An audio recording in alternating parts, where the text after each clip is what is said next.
listen to One Nation. You got to unleash the power of the pyramid. This is Mike Sempervive from WrestlingObserver.com. Check me out on Wrestling Observer Live every day. And also check out your boys, Rich and James, on One Nation Radio. This is Kenny Omega. We're listening to One Nation Radio.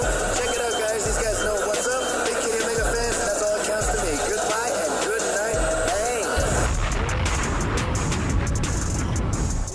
Hey, folks. Welcome to this week's edition of One Nation Radio. I'm James Boyd, and here we are with Rich Latta. What's going on, man?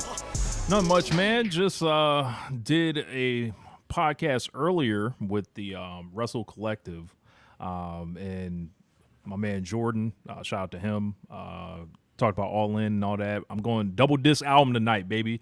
This is disc 2 right here. So yeah, I heard. I watched a little bit of it at the beginning, and then y'all started off talking about WWE, and I was like, tick tock, tick tock, tick tock. I was like, all right, let me throw on this. Since you talk about WWE, I didn't watch that SmackDown match from last week between Punk and Owens. Watched that, and then watched the last two matches from Ring of Honor from the pay-per-view. So yeah, man, I wish they had told me that Athena and Hazuki was going to be a half hour long. All the Athena matches are pretty long nowadays. I don't with lots of interference. There was an interference segment, and then it led to them then going outside the ring for a spot at the top of the entrance ramp, and then a spot with the table, the announce table, and then they did more moves to finish the match. And I was like, "You gotta be fucking kidding me!" I have never wanted an Hazuki match to end ever. Oh man, but yeah, like especially when you get up against the clock, I'm literally like rooting against the match. I'm like, in this match. You about to go to the ring like Inoki. Yeah. Except it's a great match. You know what I'm saying? It's like, hey, great match. Wrap it the fuck up. It's like, great match. Do it in 25 or 22. But yeah, man. What? So you mentioned that. So what else did you get into besides the WWE and the AEW? Anything else? Oh no, just like All In, and then that WWE talk that you heard, and okay. I didn't get to all the matches. We kind of had some time constraints. Y'all started talking about Solo Sikoa getting himself over, and then I was like, unless he got better in the ring, I was like, I'm mistaken on something. And a few of them were like, well, the bell has to ring. And I was like, yeah, the bell has to ring. So who gives a fuck about this conversation? He's doing memes and clips. And I thought to myself, you know what? He probably is going to get over because that is what. Yep. That is what. That's what I was saying. I was the like, fan base wants. They want memeable content that they can watch people be compelling without watching the show. Yeah. Yeah, like his clips are making it into the group chats or whatever, which is like always a sign of something is happening. So I was like, look, he stanked that shit out at SummerSlam a couple years ago. I'll never take him serious in the ring, but hey, he find a way to get paid. They go like, oh, yeah, good for him. I'm glad to know that he actually has a pulse because, before about a month ago, I was like, my whole point was like, I can't believe that like the Usos have a brother and he's not charismatic at all. He's just I was like, that don't make no sense. Right. And I showing personality. It was like, maybe he would have gotten over 2 years ago if you had done this. If you had shown that he wasn't just a cardboard cutout. Yeah. Like he may as well be like, remember when Jay White was injured, they had like the Jay White cutout. He was that kind of personality. He was nothing. Yep. He was a goon for Roman Reigns that helped cheat at the end. And now he actually showing personality. It's like, there's no way he just developed this. They told him not to do anything. Which is like, why would you in pro wrestling, why would you tell someone to not be a compelling character? I don't get it. Yeah. But man, you know what I should have been searching for, James? What? Live show charisma? No. I should have been searching for the Stardom music, James. Oh, I mean, shit, I can send it to you, but it'll take too long. Yeah. But is that where we starting? I mean, we might have to. All right, okay. I'm gonna have to find a way to send it to you. I might have to kill a little time. There's no way I haven't sent it to you in email before. There's no way I haven't. I'm pretty sure. Let me see. I'm gonna check it as well. Hold on. On show production meeting. Let's see. Stardom. I think I got it. I think I got it. All right. I know a quick way I can do it. Yeah, I sent it to you in 2019. It says. Yep. I know a quick way I can do it. Want me to resend it again? Nope, you ain't got to do that. Okay.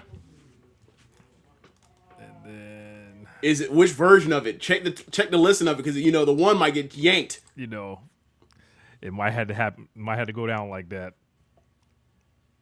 Hold on. We got a.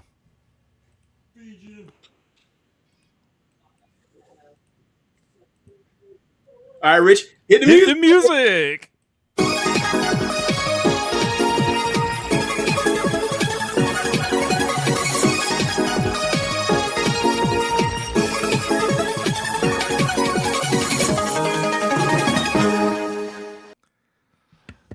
It has been ages since we hit the music. Boy, it certainly has. Yeah, man. Like, I think the last show we did in its entirety was what? I think Tam McConnell retirement. Yeah. So that's been a year and that's been like 15 months, 16 months, something like that. So I did not watch this tournament in its entirety. I originally was, and then I got behind everything, and I was gonna watch the G1. I was gonna watch the Grand Prix all together, and it didn't work out like that. But what I did was I did catch the final or the quarterfinals, if you will, or maybe even say quarterfinals, something like that. Like the elimination round, knockout round. So the tournament's different this year. I believe it was two blocks like normally. It's red and blue. But what they did was they had 12 advance, and they had the first 4 seeds basically get a bye. So the first 4 seeds they had a bye were Suzuki, the red belt champion, Micah. I'm trying to think who else. Not Ami Soray. Yes, Ami Soray, and I'm blanking, and Konami. Mm-hmm. So you had undercard matches. So undercard match was the winner of Konami, the winner that gets sorry. Let me start. Hanan versus Roaka, the winner goes and faces Konami. Or actually, I got the bracket right here. I'm mistaken on that. No, the Rina faced Konami. So it was Rina and I can't remember who Rina's facing.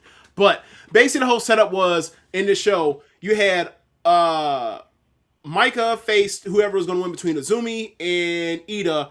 That match was great. And then Ida ended up winning, and she ended up facing Micah, where Micah advanced. You had Suzuki.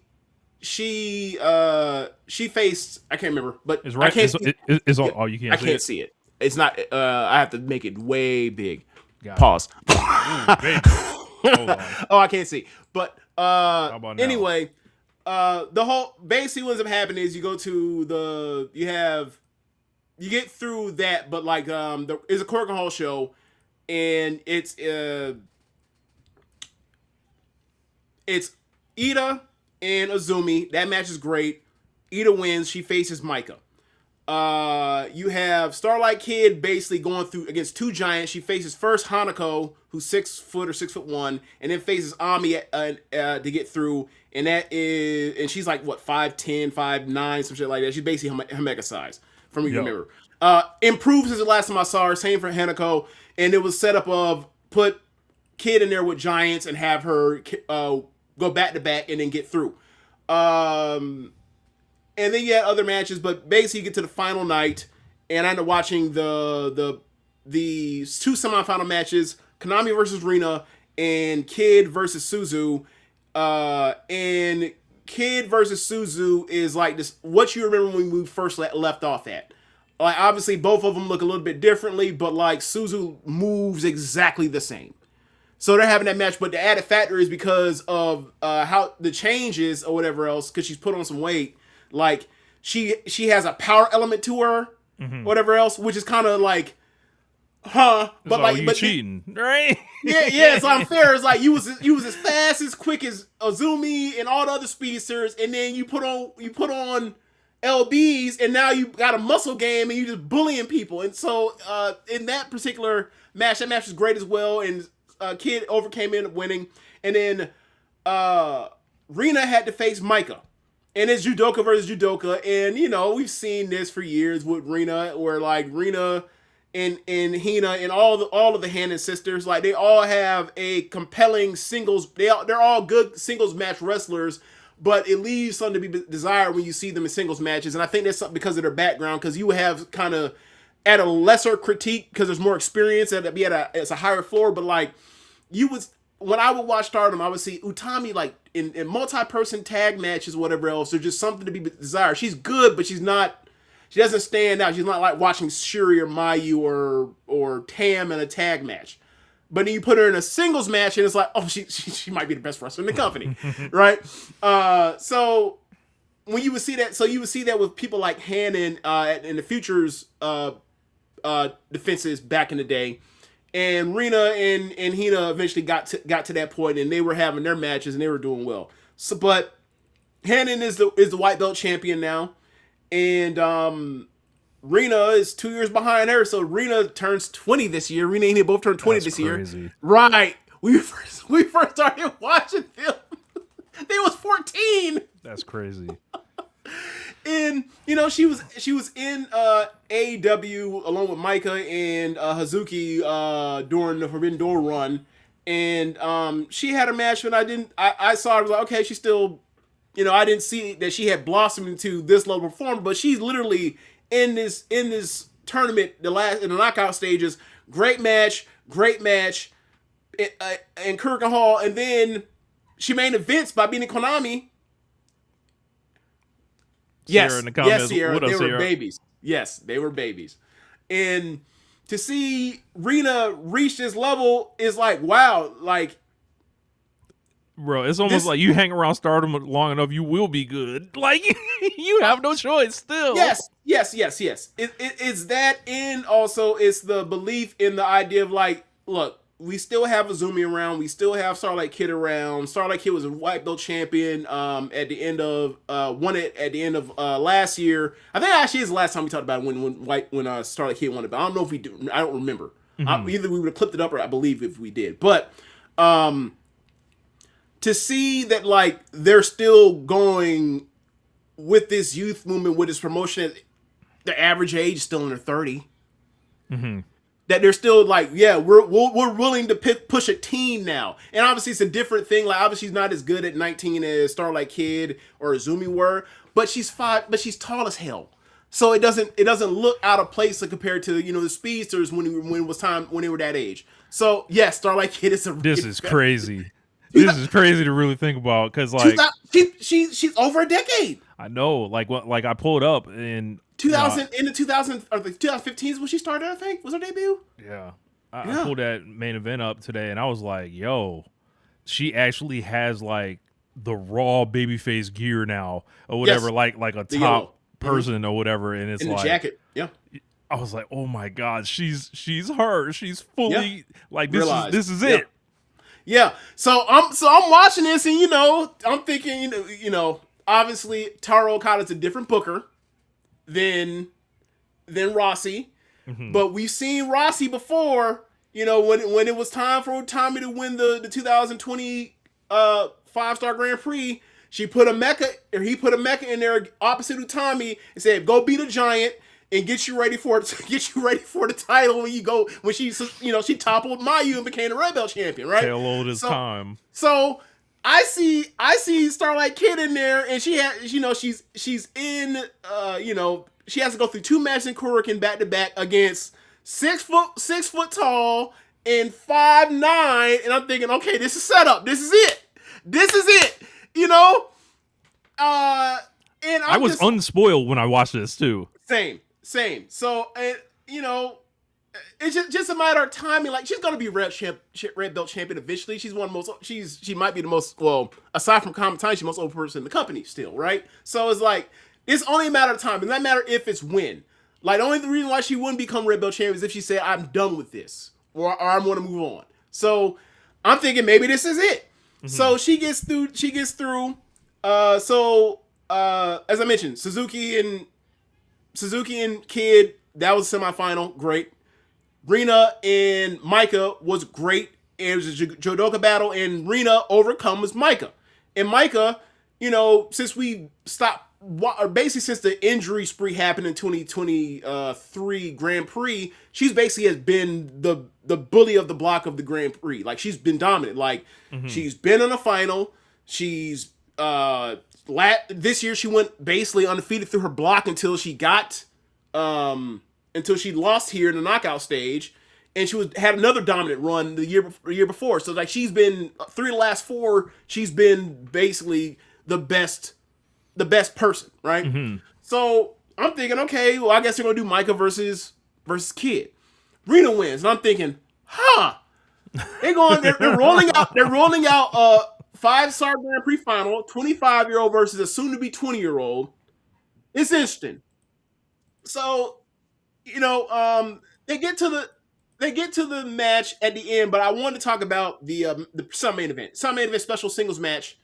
It was Natsupoi on her retirement tour versus Ano, and it was a classic Natsupoi Ano beat him up, slap the shit out you, fight, emotional white belt match that didn't have a white belt involved. It was great.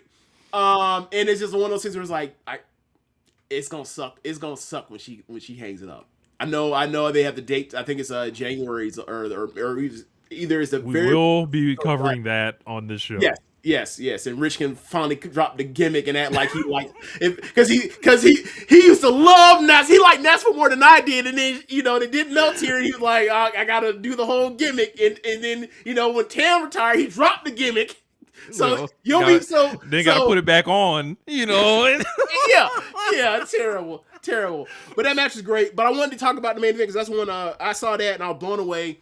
Super impressed with the week that Rena had at 19 years old, and this match is incredible. It is a match, a classic Stardom match. It's one of the better matches in Stardom history. I won't go as far as giving it the full 4 3/4, but it's close. 4.5 plus. I will. I watched 2 tournament finals the last 2 weeks, James.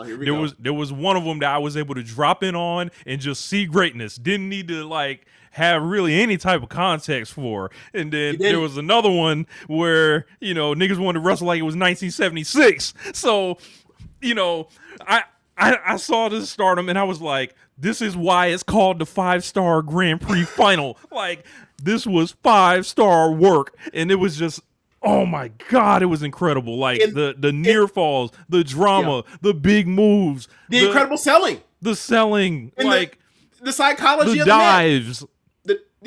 This match, this class storytelling.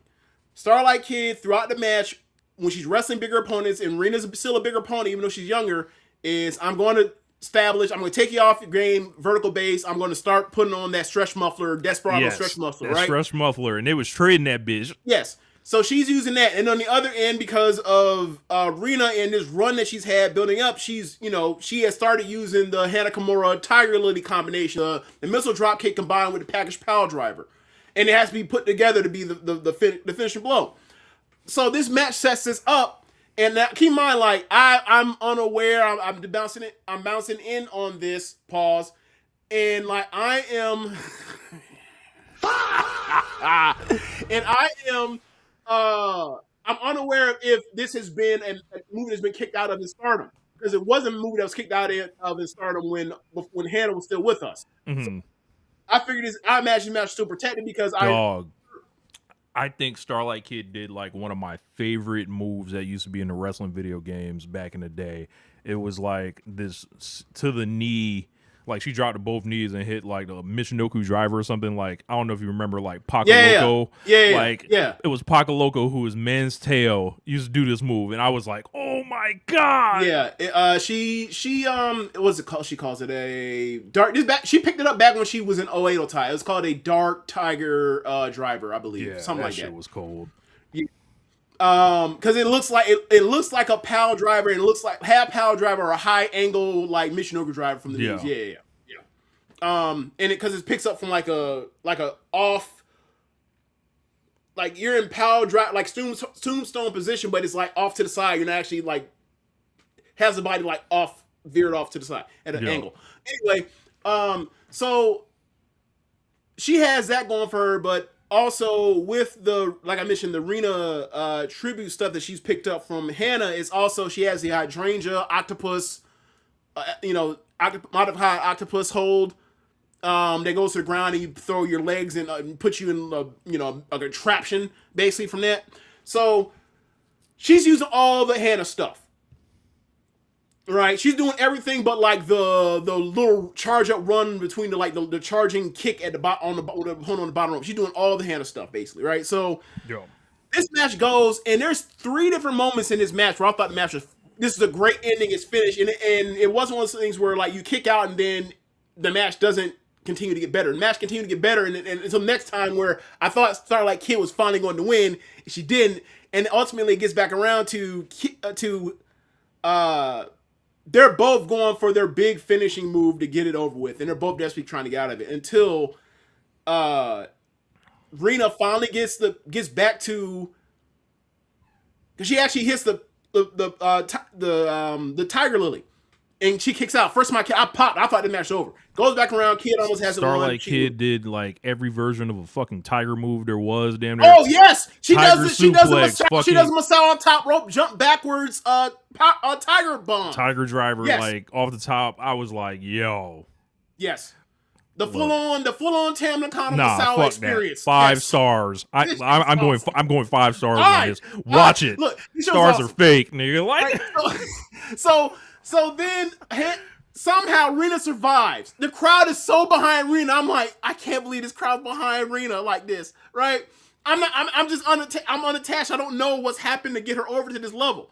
So she fights, she survives. She hits one crazy move. She gets up the top rope, hits a missile drop kick, and she finally gets the Tiger Lily. I forgot this time. The first time she got disconnected. Kid got out of the package power driver part of it. This time she hits it and Kid kicks. I'm like, whoa.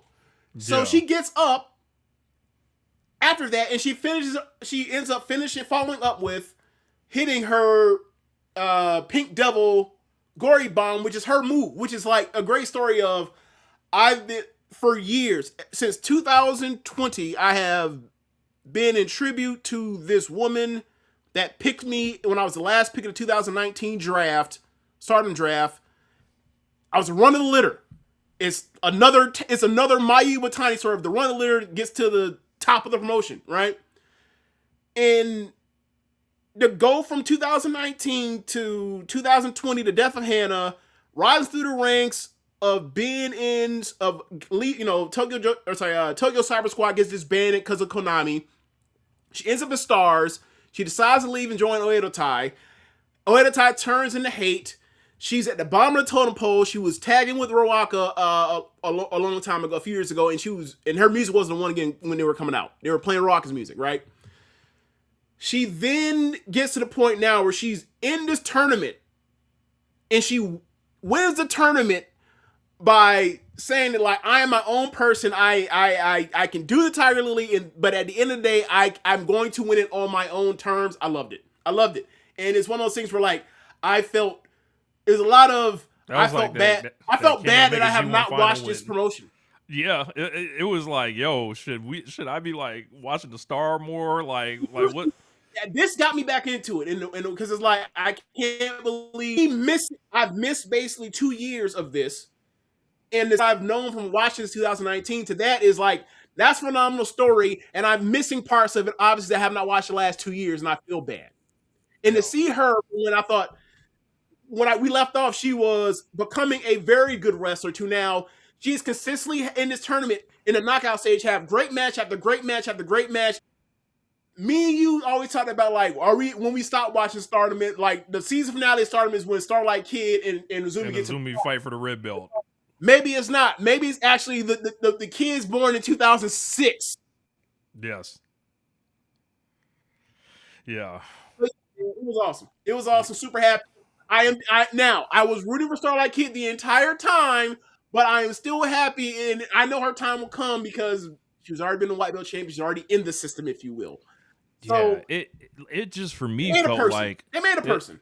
like it felt like I got dropped back into like this familiar land with like kind of a unfamiliar surrounding, because it's like, oh yeah, it's Starlight Kid. I love Starlight Kid, so it's like what the fuck. But then I'm aware of Rena. She obviously came wrestled Athena in AEW. Yeah, I think opened some people's eyes. Like, oh shit, there's like more people that are like super raw that are kind of under the radar, right? But this isn't the under the radar stuff. So MP was saying he's been watching the 5-star on Yoku. Yeah, bro, you making it hot. Yeah, you making it hot. You gotta chill. But relax. Relax. It just felt like this familiar unfamiliar land that is like, don't you wanna like come kick it again? Like that's it was comforting me back. Like to watch these last 2 shows, it was comforting to be like, it's like riding a bike. Like, the names have changed. Yeah, like, Julia and Tam and Mayu and Utami left and now back. And then, like, that was the part where I dropped back in on the knockout stage. You'd be like, okay, Mama won the Grand Prix last year. She's bounced. Kamatani is outside holding the coats. Kamatani is the ace. She's bounced. She got bounced. Utami didn't make it into the knockout stage. Shuri is doing excursion stuff. Hazuki's out. I'm like, what is this? And then I'm watching, it's like, okay, it is janky. However, it served its function in a way that's like, this is way more useful than ever was when they were doing this kind of, we're going to eliminate and do the Cinderella terminal, knocking everybody off all the stars off over the top rope or whatever else. This is like, all right, they actually beating people, or they taking people off the table and you'll come back. And I'm fine with this. I don't know when she gets her title shot. I don't know if it's going to be December 29th. But, like, either way, like, Suzu's a champion. And if she does beat Rena, guess who beat Suzu on this show in the opener or the second match? Kid. So, like, yeah, I think we're still headed in that direction anyway. So I'm fine with this. Also, earlier in the show, before the like the third from the top, it was Kamatani and Momo tagging against I can't remember who it was. Oh, against Wingori. So Ida and Hannon, and they beat them and they won a title shot. Yeah, man, might have to drop in and see if they got any Corkin Hall shows or something like that. Log back in the old Stardom world and you know, pull it back up. Hit the music more often. Yeah. But yeah, also great another person you'd be super impressed with their growth, Ida.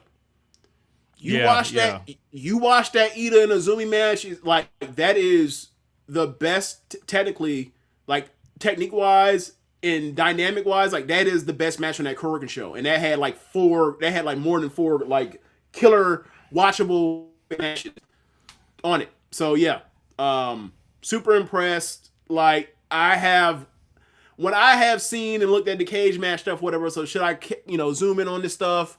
I'm like, I don't know. Like outside of seeing like Shuri and Natsupoi on night 1 of the Grand Prix, when neither one of them were in it, or sorry, when Shuri wasn't even in it, was like I don't know what's really, what's going to get me. In? Yeah, what's the point? Or what is going? What like? I don't. The old top stars or whatever else, like that's still my appeal to this, whatever else. But like if they're mixing up with the new blood or whatever else, the new blood is actually ready. Yeah. I just felt, from the stuff I would see or whatever else here, it felt like people didn't, and there's this it's not as stacked with like, the 8th best wrestler is one of the best wrestlers in the world now. But now like you see Rena doing, it's like, well shit, I don't know if that's true anymore. Right. Yeah, Rena's tough, dog. Like, and that it's I not wasn't so sad at flashy all. shit. It's just rugged storytelling and selling and heart. I loved it. Yeah, I loved it. I thought it was a sensational match, and go out of your way to see it if you haven't, or if this sounds somewhat interesting to you. Starlight Kid, if you're familiar at all with Stardom, you've seen her, and she's a senior now at this point, so it's crazy. 25-year-old senior. Yeah, but yeah, man. Let's move on, man. Let's talk about AEW All In with interesting card, to say the least. There's been a lot to discuss as far as a match that was added to the pre-show, but not really. But there's one of like the rollover shits, right?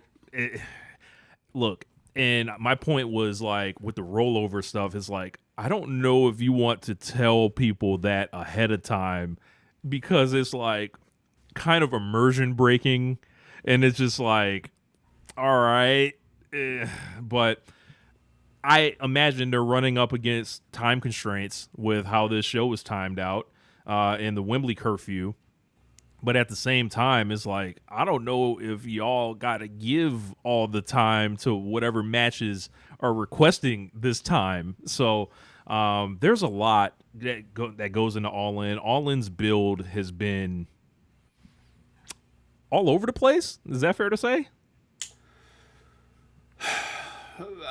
I haven't. It's jumbled, definitely. Definitely, jumbled is another word for all over the place. So yes. Yeah, like it for me feels like a show that had a few matches decided on it a long time ago, right? And then long time ago. Yeah, long time ago. And then it was like, all right, well, what do we do with this other batch of wrestlers? And then you're going to see them play out in two gauntlet matches, essentially, one in the singles, one in the trios division. In some of the names, there's another match that's supposed to just throw 1 million people on the card. I think it's going to be put on the pre-show. But like, you heard about that TBS ladder match? I did not. Which one? What was it going to be? I saw a graphic with Persephone. Got to keep the gimmick. Yeah. Maya World, Amanada, Statlander, and somebody else. Oh, it's like a 6-person ladder match for the TBS. Well, welcome. That's a welcome addition. I mean, it makes sense. They've been pushing the TBS title scenario, whatever else. My thing is like, are they going to put the title on them or not? Are they going to put the title on Big Fone or not? Yeah. But the Maya World thing. The Maya World thing with Mercedes, like that seems to be that was a lightning in a bottle situation. Not to say that won't ever happen again, but I think for the time being it won't be. And I think the higher floor, is like going forward with the Statlander Persephone thing. Yeah, and it's like if that was what it was. You got a few months out of it or whatever, and then you get a chance to launch kind of off it. But overall, back to like where I was kind of going with the card, it was just like, it feels like a couple spots were promised. I don't think the C3 landed in the way that I don't think they may have visualized. I liked pretty much a lot of, the matches that I saw, but like, I don't think it hit in the same way. Like I was saying a little bit earlier, I was like, the Continental Cup, the way it was introduced, it was just randomly in the middle of a Moxley promo. So it wasn't like the promotion itself was saying, hey, there's another thing, we're going to do. It just seemed like a John Moxley tournament, like a LOL Mox Wins Invitational. And from there, it's just like, I don't think they really excited me throughout this build. It was a lot of confusion, I think, as far as why people are being booked in the way they are. I think Mercedes and Willow was excellent. Like, we'll talk more about it. But, those are just my opinions on, like, the stuff I've been watching on TV. It's been very successful ticket selling wise. Like, it got almost up to a point that I didn't even expect. I thought they might, end up in 40 if they were lucky. A while back. Yeah, I was like maybe 35 or whatever. Anything over that. You were like the advance, because you remember you were like the advance is super. This was before the title change. Yeah. And you were like, bro, do you know where they are in advance? And you're like, where? And I was, where? You told me like 25, under 30. I was like 23 or something like that. Okay, there you go.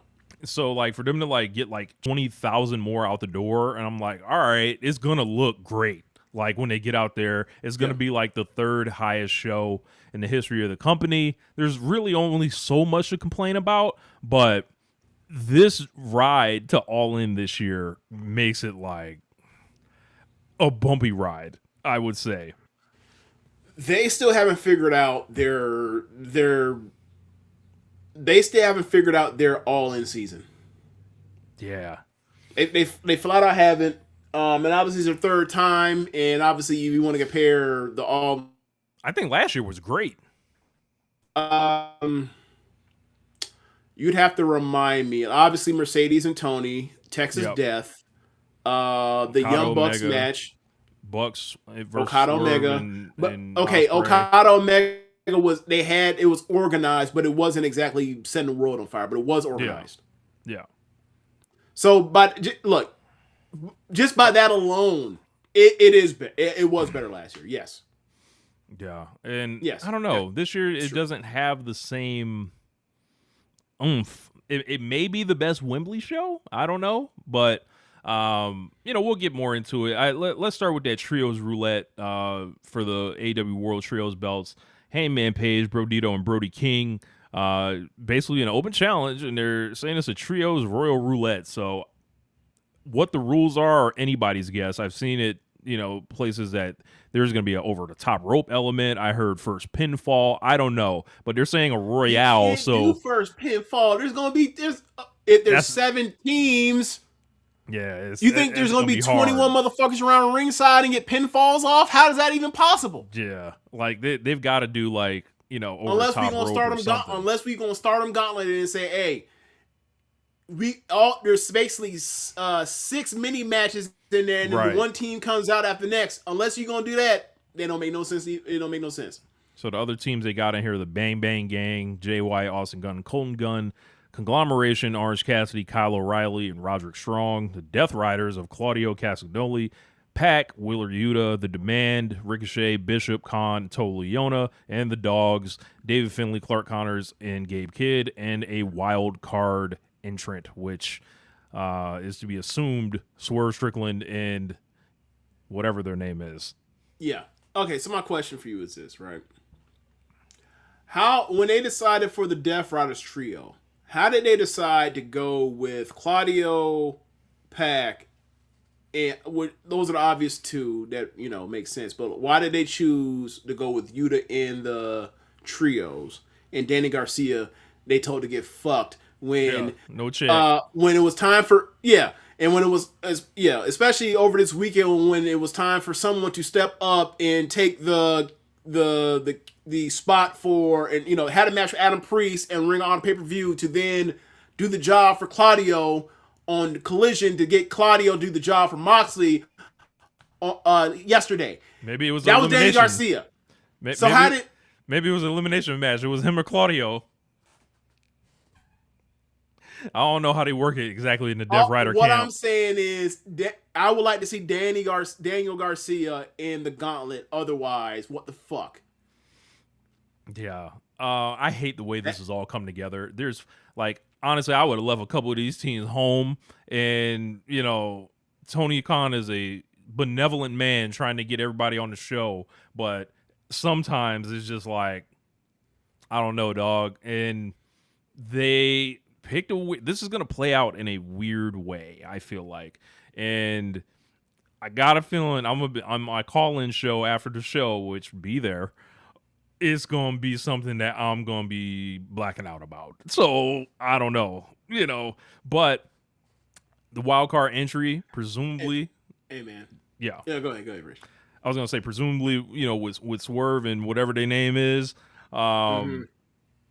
Excited about that prospect, but I'm there's I hate the way it was rolled out, and it just I'm relying on blind hope. If I know nothing about anything, you see Swerve win the match against Jack Perry last night. Good match, by the way. Yeah. And then you're if you're not listening to the Tony Khan media call where this was announced, and then you're gonna have to this information is gonna have to get to you somehow over the week, and it feels suboptimal. They have it on air. They haven't even alluded that Swerve even has a team or wants to be in the match. We just know that he wants to take something he wants to. We just know that he wants to fuck with fuck with Heyman Page. We don't know if he wants a match or even has plans. It's just, oh, we're on the internet and we're like, oh, he's a black guy. There's 2 black guys in free agency. Let's go sign them. Like, let's have him tag with the top black guy in the history of the company. It's like, that's. Can you at least say that Swerve has a trick up his sleeve? No. Like give him something on Can he air. at least wink into the camera? Bro, give and him walk something off laughing maniacally? Like, give him something on air where he is able to look into the camera and be like, I've got something planned. Like, I'm up to something or whatever, rather than just... Right. That's what I'm getting at. You know. Even if, let's say you don't want Swerve to laugh in the camera. Let Nana laugh in the camera. Like, I got it taken care of, boss, or something like that. Like, I got help on the way. Like, or something like that. And it's like, oh, like that. If you clip that, that's like... In a weird way, do you remember when the New Day were like the MCs or the hosts for WrestleMania 33 and like they teased that they were going to come out in the opener and then they brought out the Hardy Boys? I remember that. This is like a weird, different version of this where like Swerve's going to bring out New Day. Yeah. Yeah. And it's like without no teasing or anything that like this surprise even up his sleeve. It's just okay, like it's gonna get a pop because it's Kofi in his woods, but you could have done the, you know, even if you're the best in the world Darby Allin thing, you could have done you could have done that. You could have done the Dangle or the CM Punk saying, "Hey, just wait a little bit longer," and basically saying that Dangles is on the way. There's all these different ways of doing that stuff. And they didn't even bother. It just wasn't much thought put into it for a match that has Ricochet, Page, Bandito. You know, it's odd. All these people that are valuable to the company. Yeah. So it's odd. I don't know. I'm picking Swerve and whatever their names are to win. Yeah. I mean, that would make the most sense. Yeah. So, next match. Let's see where else would be fun. Do we know who's all? Okay, sorry. Go ahead, Rich. No, go. I was just going. You're probably about to. I'm about to ask you a question. You're probably about to answer. Go ahead. I was going to do Kevin Knight and Darby Allin Falls Count Anywhere for the TNT Championship. Somebody may die. We already know how they get down. Yep. I know Kevin's about it. We definitely know Darby is about it. For me, this is like a Wembley Stadium exhibition match. Like, you should be showing the stadium during this match as Falls Count Anywhere. It should be going a lot of different places. Show what the backstage looks like. Show what the crowd looks like. Make the fucking arena look amazing. I gotta say, Rich, I never want to see the gorilla position in Wembley Stadium ever again after what they yeah. So I don't know why. I think 2023 was enough, but brother. Yeah, man. Look, this match is gonna be great. This is one of the matches that didn't work. Got it out the way early. So shout out to Kevin Knight and shout out to Darby for saying, look, man, we have planned this since Double or Nothing. When they did the heel turn, they've done very well with Kevin Knight throughout this stuff. They've given Darby stuff. I think this has been well done. It was it didn't have to do anything. They didn't have to do anything special. They even add a little intrigue. Look, got a ton of talkers talking, right? They think that Darby and Lil Sting might be fucking each other. You see, they got a little intrigue, got the tumblers going. So look, congratulations, you did it. Yeah, Lil Sting gotta come out here at some point. He's got to be around, be ready to bump. Rich, do you hear Tom? I'm sorry. Yes, you're right. That he has to be involved. But Rich, I'm sorry. Just because, look, when Leah and them was talking about this, bro, and they was talking about how attractive they thought Lil Sting was, I was like, you might want to pull up 1980 Sting without no face mask, yo. Leah might need some ice. Ice.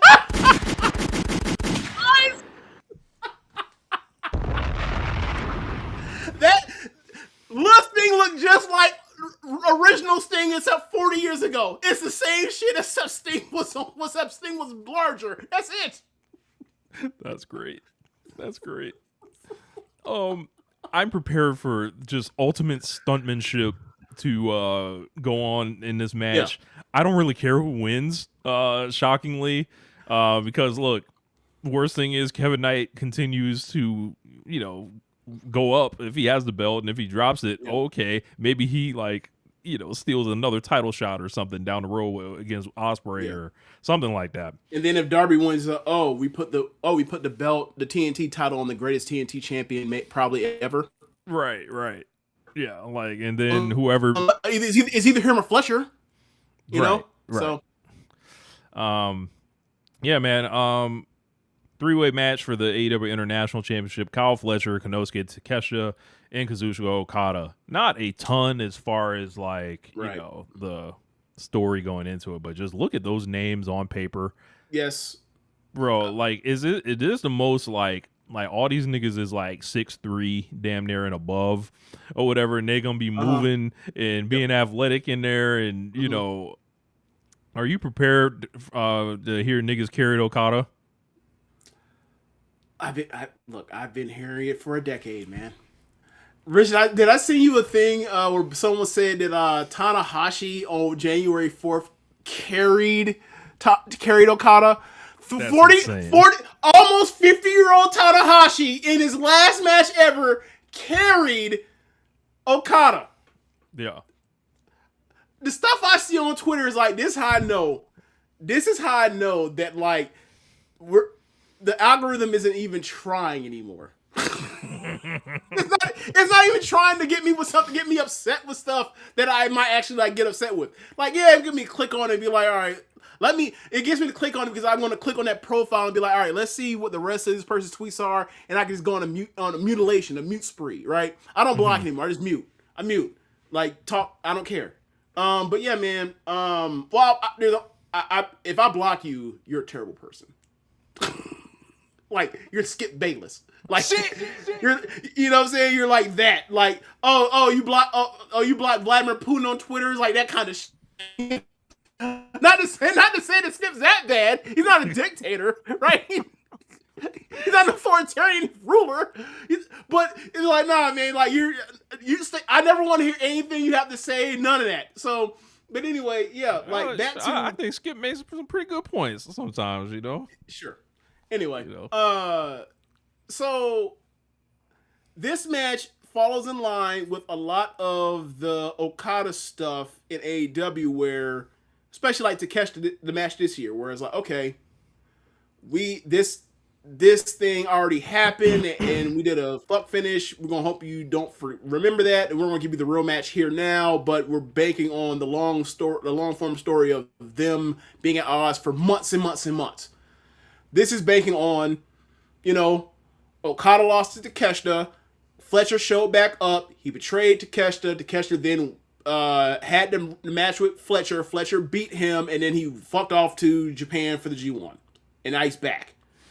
And you got all three of those guys. All three of them have their own issues with each other. And we'll see where this goes.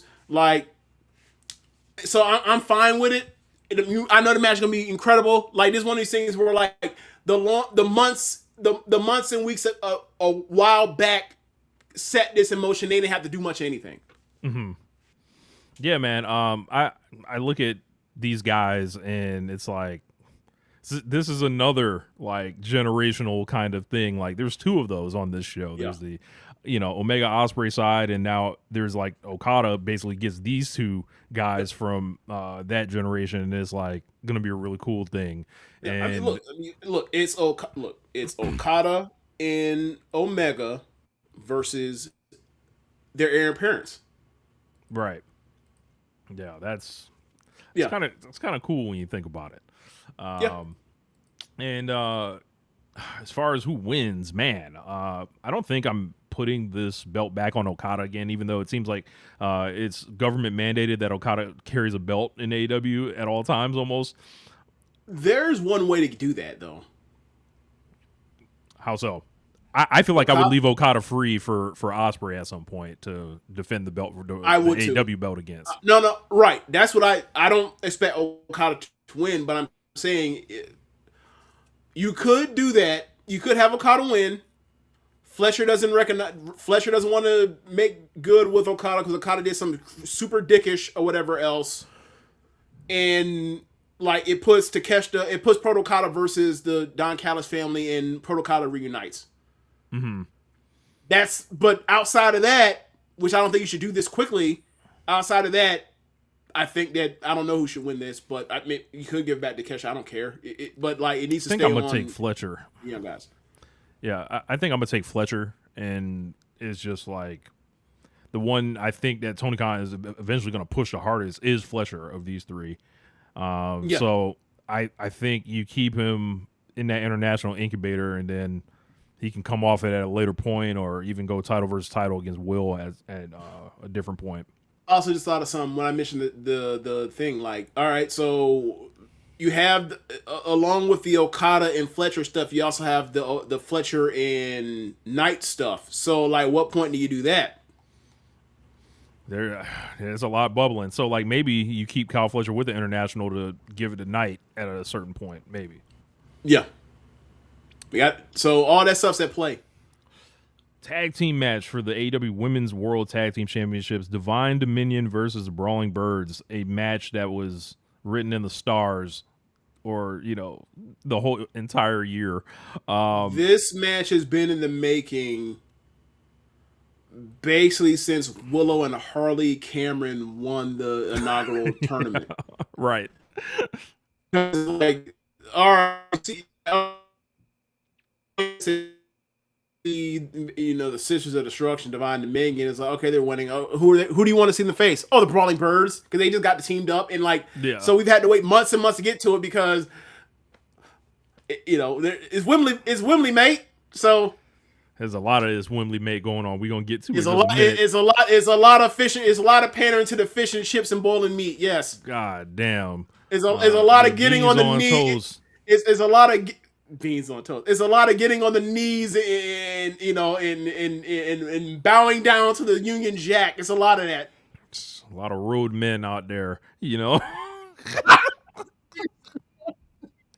Well, yeah. This is Brawling Birds. Remember, okay, all right. Remember what was this is for the niggas, strictly for the niggas. Yes, niggas, the real niggas. Like, look, this is for the bruvs, strictly for the bruvs, the real bruvs. Yes, It is. Yes, it's a lot of that.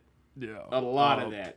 I'm taking Brawling Birds, Windsor and Hayter. Gonna be a coronation kind of for Jamie Hayter. Once upon a time, she returned from back injury at this very show, maybe a year ago. Was it? Or it was whenever Saraya was there. 2 years ago. Whenever Saraya was there, right? That was 2 years ago, Rich. Yeah. Because remember, All In last year was in Texas. So that was 2 years ago. That was 2 years ago, yeah.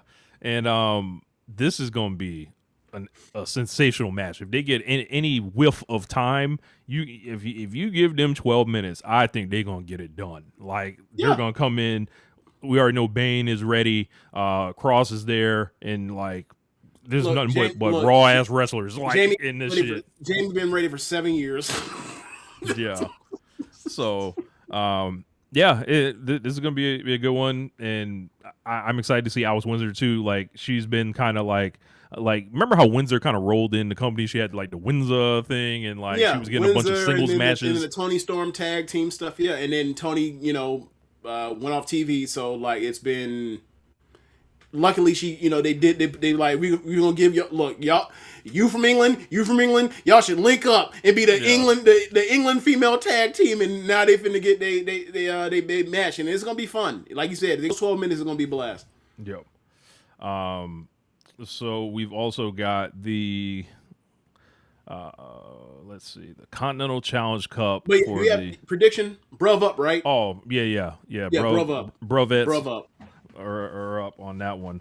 Continental Challenge Cup final, John Moxley versus Nigel McGuinness. And brother, 2005 Ring of Honor will never die, nigga. Like, every year at some point, this shit will get out the grave and annoy the fuck out of me, right? And now I have to watch the weekly commentator, right, come out there and whoop Hechicero and come out there and whoop was Shibata. Did he whoop Shibata too? Shibata was the first match. Beat Shibata, but Shibata gave him a foot injury, which he rolled into the next round against Hechicero. And Hechicero, the master of alchemy, couldn't do nothing with his dude with a bad leg, which then leads to another week where he goes against O'Reilly, and O'Reilly, maybe the best technical guy in the company, he couldn't be the one-leg man in an asking contest. Brother, like I said, this C3 tournament, I don't think has landed the way they wanted to do it.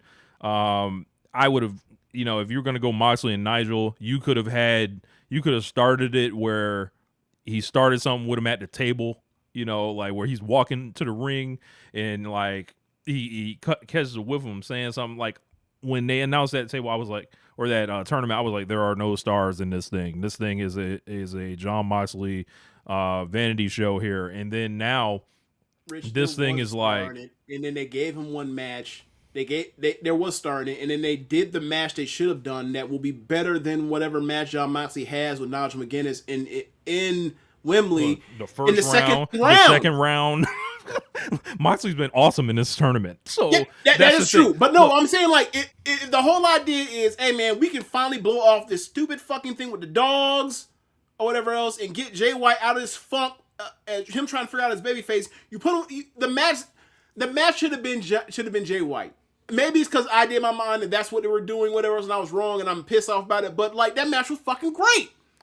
Yeah, so like the Jon Moxley Nigel McGuinness thing, they have a connection earlier in their careers, and I'm like, it would have been cool for y'all to wrestlers wrestle at a lot of places for a long time. Yeah, cool, man. Right. And like y'all could have built this up with a storyline rather than a tournament that was like, it feels like you kind of like took a slice off the C2 a little bit, because you could have did something where it's like, all right, if you make the finals of the Continental Cup or something, you are guaranteed, like, even if you lose the finals, to have a spot in the C2. You could do something where it's like that. There's some type of stakes or something cool to add, but I'm just like, I feel unfulfilled seeing this, especially knowing Jon Moxley's entire year has led to Nigel McGuinness at Wembley.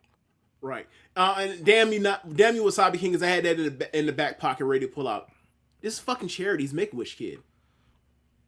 Yeah. Like, look, man, as you mentioned, Moxley's been awesome in this tournament. Jack Perry, great match. Jay White, great match. Claudio, great match. And then he goes in there, and then you look at who he didn't face. Didn't face Hechicero, didn't face Shibata, didn't face O'Reilly again, and they've had nothing but fucking classics. And now it's like, all right, cool. So the guy that literally moved from NXT in WWE to join AEW so he could chase down facing Danielson, because his neck got fucked up and missed it. Mm. Starts having matches with Moxley. They're great. All of them are great. He then gets into this thing, beats his friend to get to another ROH legend in Nigel McGuinness, who's upper 40s or whatever else, and he loses to him while he's selling this tournament long injury. And now O'Reilly's moved off to the side. O'Reilly would have had a way better match than whatever Nigel McGuinness has. So what I assume is happening is, the only thing that makes sense is Moxley leaves Nigel a bloody mess, and at the end of it, suffocates him with the Death Rider's bag, and takes him off TV to similar to Danielson. He's the ROH killer. Outside of that, there's no reason why this shit should be on here. Even if they do it, it shouldn't be on here. There's better use for Moxley and the rest of the talent on this promotion. Do you know how many wrestlers I have to watch in this trios match that aren't getting to have a singles match, and I have to watch Nigel McGuinness have a singles match here? Rich, I mean, we did that on the thing. We were messaging people randomly, right? Look, man. Adam Heyman, Adam Page, and Bandito, who have had absolute classics with Jon Moxley, going to be on the pre-show. Maybe they don't. Maybe they're not official on the pre-show. Maybe they get their interest. They're probably going to get interest after the pyro starts for the main card or whatever else. But like, it's a pre-show. It's a pre-show match that's going to overrun into the opener. It's a gauntlet Look, that shit match. That shit is a 30-man match, damn near. It's literally a 21-person match. Oh, okay. It's 7 teams, right? 7 teams, yeah, okay. Yeah, Yep. 21. Yeah, 21. 21. Yeah. Yeah. It's very upsetting. Yeah. Or not. Fuck it. It is upsetting. I thought it was Jay White. I was wrong on that. But there are so many other options besides Jay White, if you choose to be so, besides Nigel. And as you mentioned it, it's the fucking color commentator who doesn't wrestle that often, and then he's selling an entry out this whole thing. It like I got it. I'm sorry, I'm gonna have to say it, Rich. Like in WWE, when a non-wrestler gets to the ring with the baddest motherfucker in the company, or one of the baddest motherfuckers in the company, they lose at the end and show heart or whatever else. But like they're not. That's not WrestleMania. That was SummerSlam. Yeah. This is. I don't know, man. Like I know people think that I can't stand, Ring of Honor 2005 and just the memory of it, and like that's not my nostalgia. I didn't watch it. I'm sorry. And there are plenty of people that didn't watch it. Now I have defended this as saying it like a couple years ago when it was Danielson and McGuinness, and it was it all out, or was it no? That was it, or it was around that time. Right? It was a Grand Slam show. Grand Slam, that's what it was. And I had defended that as saying, look, man, it's gonna be really good, whatever else. I don't think it's gonna be bad. Mm-hmm. But my thing is, the other options were so much better than this, and we've already done this of the he's getting his last wishes, whatever it was. How many last wishes does this motherfucker get? Yeah. Like, I thought a last wish meant someone has to quote unquote die. Let the career die. Yeah, it's tough, man, because you look how strong, like, and then this is a Moxley win right here. So he just continues like marching through this company seemingly, and it's like he's got all of his wins back at this point. The only thing that Moxley gets out of this is the heat from retiring McGuinness, if they have the nuts to do it. Look, the only way that would make sense, but he wouldn't even get no heat for it, James, because he would stand him up and shake his hand after. We know how he gets down. At this point, you're right. Like, it's like he spent all this time in the Omega and Ospreay storyline, and then it was birthed out of a promo. Like, this tournament feels fake. Rich, if he get, I mean, they're all fake. It's fake. You know what I mean? I get you. It's not earned. Look, if Jon Moxley is to be a pay-per-view title contender for either whoever is the champion leaving out of All In and going into the fall, doesn't that mean that Jon Moxley needs to lose his fucking belt? You would think, but and like, then have a couple matches and then have a cycle where he gets his heat back after losing this belt. So maybe, just maybe, they should have put somebody on here that should beat Jon Moxley. Against the rules, I guess. I don't know, man. Yeah. Well, fuck it then. Have him hand the belt in. At this point, shit. What do we need to create another Continental belt? Like, just you can't lose this one apparently. So I just don't. No, I just don't. Look, I'm not talking about him politicking or none of that shit. I don't particularly care at this stage of the game of where he is in the pecking order. He's away from the title scene, so it is what it is. I'm just saying, like, if we're going to have, if he was involved in the way he was with Omega and Ospreay, eventually he has to come back into that picture. So it will be a cleaner break if he were to lose here. So if it's you know what I'm saying? So obviously set it up. Right? You would think. Like, man, it's just frustrating. It's just frustrating. You would think. So I don't know. We'll see what they do. Casino Gauntlet is this a heavy favorite to be the worst match on the show? Yes. Yeah. Yes. Glad you put a tournament for the worst match on the show, probably. Yeah. Makes a lot of sense to do that. Depend on how the Casino Gauntlet put a lot goes. of TV time to that. Yeah, and not only to that, they essentially have dominated the last month. If you add up all the minutes, I guarantee more time has been spent on the C3 than anything else on the show. Of course, it's two matches every show. It's a 4 or 5 match show. Like Dynamites and collisions are either normally 4 to 5 matches. This is UK charity. This is jingoism, going on here. Like, and it's like, I'm fine with that, but like, how many tickets did this sell? Bro. Especially given that we didn't know Nigel was going to be in here until 2 weeks ago. Also, Nigel McGuinness has never been a fucking star. Like, what's he?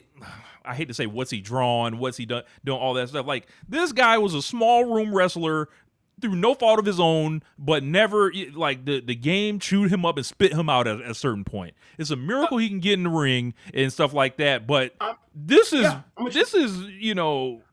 small room wrestler. I'm with you. I don't want to go too hard on him, and I see how you pull your punch at the end because you recognize it's a little bit mean because obviously given his talent, he can't control what his situation was. But the thing is if that is the case and you think he can draw, cool. Set him up to where you think he can get to where fans can start believing in him to get this match at this stage more than a 3-week notice. Yeah. Like, because just out of nowhere. Because this is either a UK/travel show. They get people to buy into this. That Nigel McGuinness is back and he's going to be wrestling for a title or whatever else against Jon Moxley. Fine. Don't do the fucking tournament. Don't give him a leg injury that you think he's going to lose, that he can lose at any point in this thing. Yeah. Like, maybe I'm dumbass for taking this tournament at face value because I just immediately written off that he was going to be a it's going to be he's a contender trying to get a wishful dream because why the fuck would he get this match? But then he got the match. So now, maybe you should have thought about this way before then. Yeah. It's out 3 weeks out. Men's Casino Gauntlet match for a future AEW World Championship match currently announced. Andrade El Idolo, MJF, Tommaso Ciampa, Mark Davis, Chris Jericho, and several participants to be announced. Can you name those people again? Give that list. Andrade El Idolo, MJF, Tommaso Ciampa, Mark Davis, Chris Jericho. Yeah. All these guys in this whatever match. I don't know how many people were in it. We don't know what the fuck's gonna happen here. None of those could have helped you sell more tickets in a big grudge match for a title against Jon Moxley, huh? None of them. Yeah. None of them. Yeah. I think I'm gonna go off the grid. I think I'm gonna go with Ciampa to win this one. I'm trying to think about challengers going forward. And look, my shadow knows my story. Like, this guy's been excellent all this year. Like, look, if you want to do that, I'd suggest they also flip the finish in the main event of this show give me a match I actually want to see. I want to see a Ciampa Omega big match. I feel like either one of those go off the same way. I'll take both. But as far as just you say which one I want the most, that one. Gotcha. I've wanted that one for years, and given what he's done in AEW, and they're actually I want to see Kenny Omega and Tommaso Ciampa cross paths. I want to see V-Trigger versus Running Knee with no knee pad versus a Wolverine knee. That's what I want to see.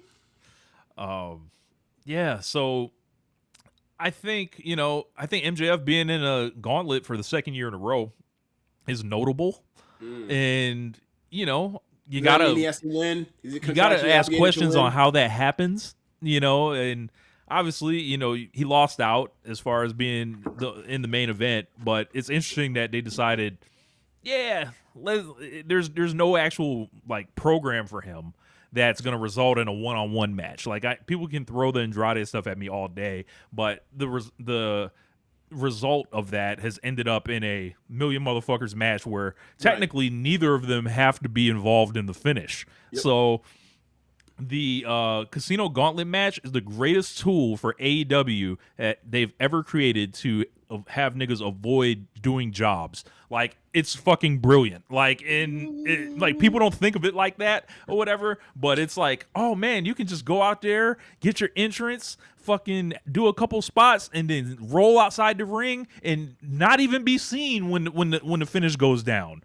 Like, I expect the Hurt Syndicate in this thing, Bobby Lashley with the muscles, and Shelton Benjamin. Like, there's gonna be like a bunch of motherfuckers in here. Like, actually, no, I take that back.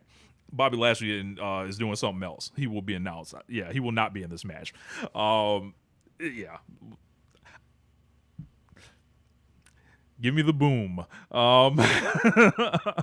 But I these gauntlet matches, this is where you hide people that either end up on the outs as far as the top matches, no one wants to work with, or it's like, you're space filling. Like, and then ultimately there's one person that's gonna win and use it to go forward, but these matches have kind of exposed themselves at this point. You can maybe use it for some surprises or something like that, but people are going to want the surprise to win, technically. Well, I mean, yeah. At its most cynical, it's there's always matches like that where it's like, all right, put someone in the tag division, put someone in a trios match or whatever, put someone in a gauntlet or whatever else, so people can not be in the pin or know how to take a pin. But I mean, ultimately, it's a gauntlet thing, and it's effectively a Rumble type situation. You get your entrance, you get your pop, you come out, you do your spots, whatever else. So like, yeah, it's low stakes, but I think on the other, there's also a cynical nature of it. Is this get every motherfucker on the card you possibly can match as also. Well too. So it's also that. So I'm like, so there's multiple ways to be cynical about it. But ultimately, like, these things are entertaining when they happen in AEW. So like, I don't really want to get too much into that, because then I start treating it like it's a Royal Rumble, and Royal Rumbles actually stink. So these don't stink in that way. Tag team match for the AEW World Tag Team Championships: Cage and Cope versus the Young Bucks. Let me, because someone would be like, you don't like the Royal Rumble? Okay, look, all Battle Royals stink. It ain't just a Royal Rumble in WWE. It's Battle Royals in general stink. So you move on. I love Battle Royals, but there's not real wrestling happening. Yeah, it's just like an innate thing of who will survive. Like, I love seeing who the Final Four is, and I enjoy that. But it's like, after if you've seen any of the good ones, you've seen them all. Tag team match for the AEW World Tag Team Championships: Cage and Copeland against the Young Bucks. And James, I'm into it. I wanted to see this match. I think the build has been, whatever. Like, this has been a match that's been circled for a lot of people. And you look up and down this card, and I feel like most of these matches, we kind of know what's going to happen in them, right? Mm-hmm. And I think most people think they know what's going to happen here, but I'm here to sound the alarm, James. I'm here to sound the alarm. Okay. So I thought this match was going to go one way, and then I saw the lineup for Rev Pro, and I saw the FTRs on Rev Pro, and I was like, "Oh shit, they in London. They no fuck with this match for sure. Ain't no way that Cash and Dash gonna stay away from this. They finna bring their asses out to that ring and fuck with somebody for sure." Look, man. Is that what you about to say? Not exactly, okay. But that sure is an interesting idea. However, but Rev Pro got some vets on that card, by the way. But I saw that, I was like, fuckery's finna ensue for sure. This build, when I saw Cope take that pin in Arena Mexico, there are flashing signs going off. Nobody has to listen to me, right? But if you do, perhaps you'll pick something up. Cope, that monster pop in Arena Mexico. Do you think when he walked backstage, it was just like business as usual? Do you think it was like, we don't really care about that? I don't know. Do you think that gave him a level of, hey, man, I might be feeling myself?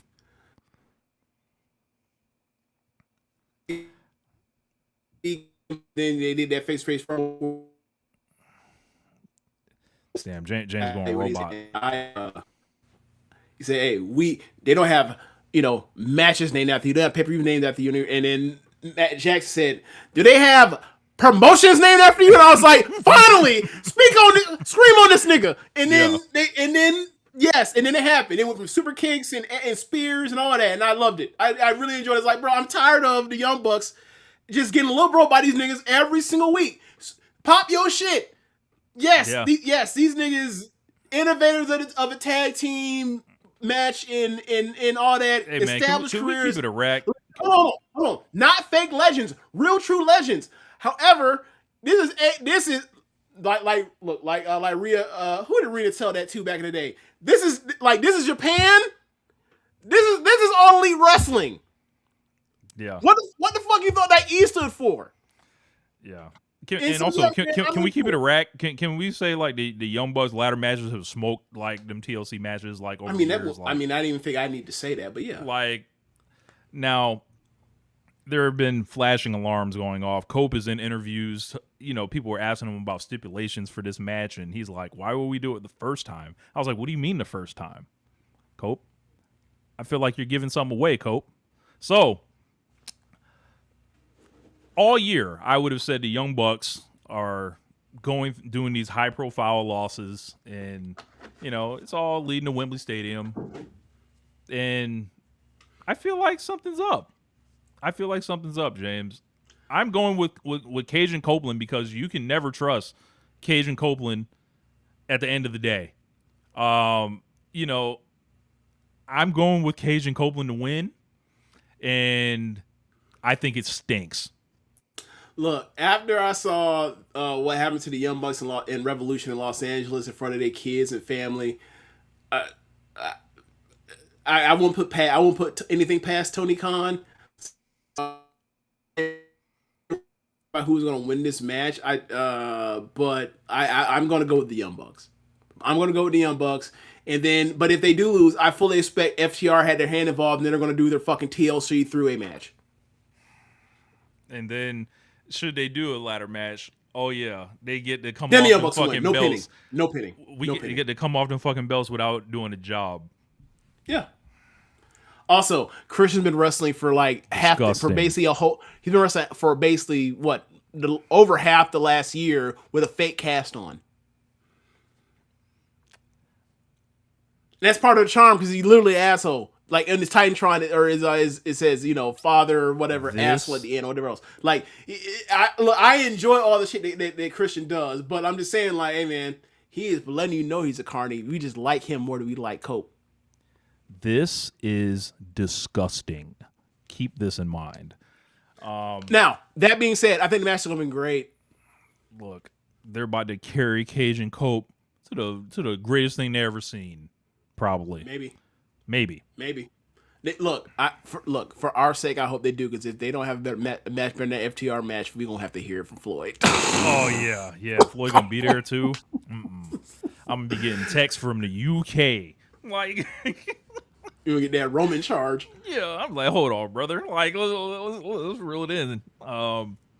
Singles match for the AEW Women's World Championship. Willow Nightingale versus Mercedes Moné. It has come out that Willow Nightingale has a broken hand, and I can confirm that is on the up and up. Just like her shoulder injury, which was on the up and up. Two unfortunate kind of injuries that, you know, in a short amount of time where it was just like, fuck, like it kind of like fucking with destiny seemingly, and she's gonna gut it through.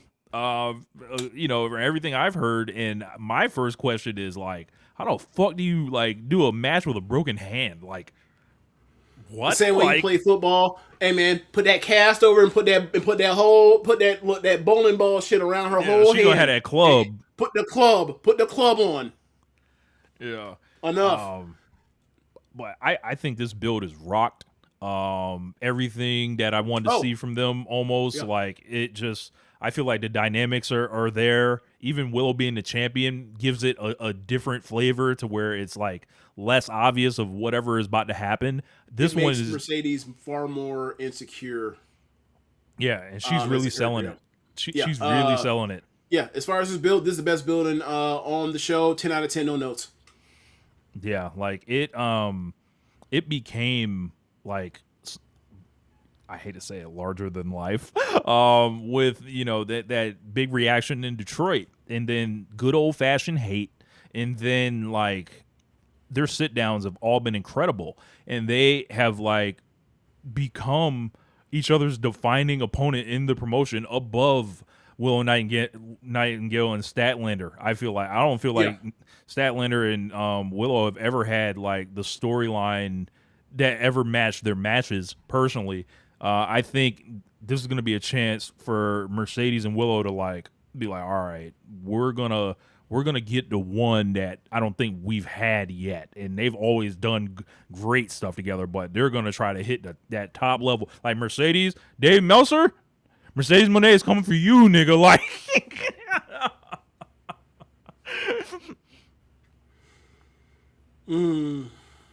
like this should be two black women at Wembley Stadium in the championship match. You got to give it up. It's gonna be that's notable in itself. What do you mean by give it up? Like, I think I throw your draws at the screen. I mean, if you want to throw your draws to Will Nightingale, I ain't gonna stop you, James. But no, I'm saying people gotta run them they credit for that. Nah, man, I was joking. Like, it's two beautiful black women. Throw your draws at the screen. I was trying to get that off. You didn't want to laugh at my joke. Fuck you. So, yeah, I'm completely intrigued by this match. I have no idea, what the quote unquote right finish should be, because like I love them both. I think they're both like the best of their kind, and it's just like it's such an awesome convergence of who they are in 2026. And I think ultimately, like, Mercedes, did that big job last year. I feel like it's her time. Like, and there's been, I think, a lot of talk from the Mercedes fans. I like to kind of check in and see, what they're talking about. And they're pushing back hard on the, hey, Mercedes needs to put somebody else over. And they're just like, they tired. How many people she got to put over? Right, they tired. And then they were like, these wrestling journalists are like pushing. It was like, never forget how they were saying she needs to put over Harley Cameron and all this other stuff. And she's always got to make somebody else and all this other stuff. And it's like, yo, it's time for Mercedes to get the flowers. And it's time for her to like get her hand raised and really have that winning performance on a signature stage. In a way, she's still in search of that. For a career, you got a point. Now, I didn't think about it from that perspective. My perspective, at least this week anyway. But like my perspective has been like, look, it's only a matter of time. Similar to Starlight Kid shit, it's like it's only a matter of time. Why not fucking do it now? Yeah, biggest show of the year. There's no real better stage, in my opinion, to do it. Yeah. And it's like, I think it's a classic's on deck. Especially when Willow has a broken hand. Yeah, it's gonna be weeks removed from a fucked up shoulder that pulled her out the on and required Mercedes to take her place. Like Mercedes has come in 2026 and been phenomenal. Like, take it back to the Hazuki match. Take it back to the Alice Windsor match. Take it back to the finals with Maya World. Gave somebody a career. We know her and Divine Dominion putting them together. That was a cool thing. Like, it is time, like, for Mercedes Moné. And, she's been in this company for over 2 years. In her time when she's been on TV. So, is where the best wrestle. Mm-hmm. So Common From said, I agree, Rich, but you're saying it's time for her to get the flowers, and she's still a heel. I think she should have been a babyface when she came back. The feud has been good, though. I feel like Mercedes is almost like above alignment at this point. And you're going to cheer. Okay, so I agree with her overall story when she lost all the belts. She should have came back, and her redemption arc should have been her as trying to start. She won all these belts to fear her ego for the belt she couldn't win. She lose all those belts, and now what she has to now rebuild herself, find something else. But Tony Storm's down, and now we're at a point where they're like, all right, well, now we got to deal with this, and it's like, all right, you can put her on Willow. So what do you want to try to? You want to try to do what Will Ospreay and Kenny Omega just did? Because that. I gotta tell you, that ain't working on it. It didn't work all that great. So, like, they decided to go with natural alignment. Like, someone like Kenny Omega, someone like Mercedes, they're better as heels. They've always been. And you can either choose the approach of just make her heel from the start, or you can be like, all right, we're going to try this other thing, and then we put them in with another babyface that you want equal thing, and then you got to all of a sudden now you got to just make this hard pivot and slant of this babyface you want to cheer for, and it makes the morality play less clean. Mm-hmm. Mercedes and what they did, decided to keep with Mercedes works better. Hilarious comment from Seamus Nova. Mercedes is above alignment. I agree. Toss the CEO and the Death Riders. That's insane. I mean, she wears too many bright colors for all that. Look, I mean, she's only 1 degree removed from Death Riders, given that like you had before Lena Cross showed up, you had Marina take Penelope's place with Megan Bayne. And now you got only one. Yeah, so I mean she's an Access of Evil, brother. She's in the network. That's funny. John Moxley go in his phone. He can see. John Moxley has a phone. Yeah. Of course he does. Stop it. John Moxley has a flip phone. Yeah. He goes in the flip phone. He goes down. He goes to M. He sees Mercedes. It's the evil phone. It's the phone of evil pro wrestlers. Gotcha. Right. And he goes in there. He's like, "Oh, if I need to, I can call Mercedes." That'd be hilarious. Like, yeah. Like oh man. I mean, you saw that Titantron the other day. You saw that Titantron the other day where they played the highlight reel of Mercedes in black and white, and they played the John Moxley Death Rider shit. Oh, that was great.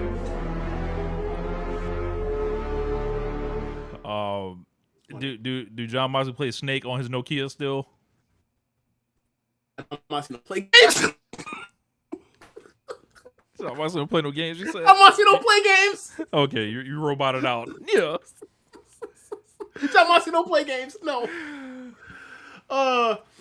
Yeah, man. But yeah, this match is gonna be great. It's the best thing they've done from a TV setup perspective, and as you mentioned, the characters are strong here. The interviews have been strong. The interplay has been strong.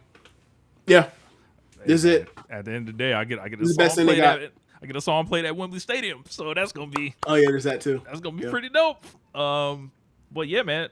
Main event for the AEW World Championship: Kenny Omega defending against Will Ospreay, and man, after all these months, years, we're finally here. And it's like, yeah, man, like, is it everything that I wanted it to be on the lead up? No. But I think Kenny Omega has been sensational in the times that he's been on the show. He's missed 2 major shows in the build up of this. And it just like, I think his performance has been like out of this world, and it was like, it really makes you want Kenny Omega to keep being the champion. Like that's the one downside I think of all this. But this match, generational match, to put it lightly, this was always the match that was going to happen. I was aware of this match being booked in February, and it was like a long winding road to get here. But at the end of the day, when these guys' music hits, I don't know if I'm necessarily going to care about the 3 months that Ospreay spent in Death Rider land. I don't know if I'm going to care about Kenny Omega not getting his babyface ace run, which, apparently is still on the table, James. Can I hold out hope for the future? I'll hold out hope with you, brother. But these guys, what would have to happen for them to fuck this up? It feels impossible in the ring. An injury? Oh my God. Like someone breaks an ankle? Nah. Then again, they might try to pull through and continue the match like Ibushi did against Mirufuji. Yeah, man. It just feels like these are 2 parallel guys that have fought the same wars years removed, like people playing with their name essentially. And there's just like an element to this that feels final in a sense, like as far as Kenny goes, as far as like this may be his last chance to do something like this. You never know how long he's going to go. And then Ospreay, on the other hand, is like, the road here has not been perfect. And you would think that it would be a very easy time getting him to this point. And in some cases, I feel like they overcomplicated it just a bit. But we have got to like let this guy eventually step into having a shot to be an ace of a company at this point. He's far too talented for his career to continue to be just outside the belt, to just be the guy having these incredible matches. Like, we got to see it at the top level. Like, and carry it on. Like, if they're switching the belt to him, right? Like, I'm thinking about this beyond this match. Like, it's like, can you do it? Like, I feel like I still don't have the answer on that.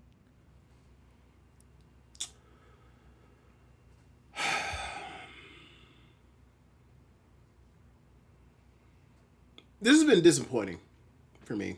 As someone that watched the promos he was cutting in New Japan, during the 22 G1, 20 or Climax G1 Climax 32, and he's been setting this in place since literally for 4 years. That like, I want to have this great babyface chase, and he it went from New Japan to AEW, and everything was going great, firing on all cylinders until he had his neck injury and he left for 6-7 months, and he came back.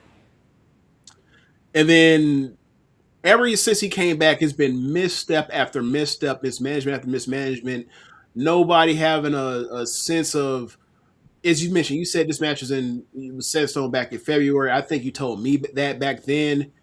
And to watch how this thing has rolled along with, Kenny Omega losing at Dynasty and then getting the belt back on pay-per-view the 2 or 3 weeks before he was supposed to actually win it at Dynasty. Their interplay and their relationship after they both come back and they both fail at Dynasty, and them trying to tell that story of redemption ultimately happened before redemption,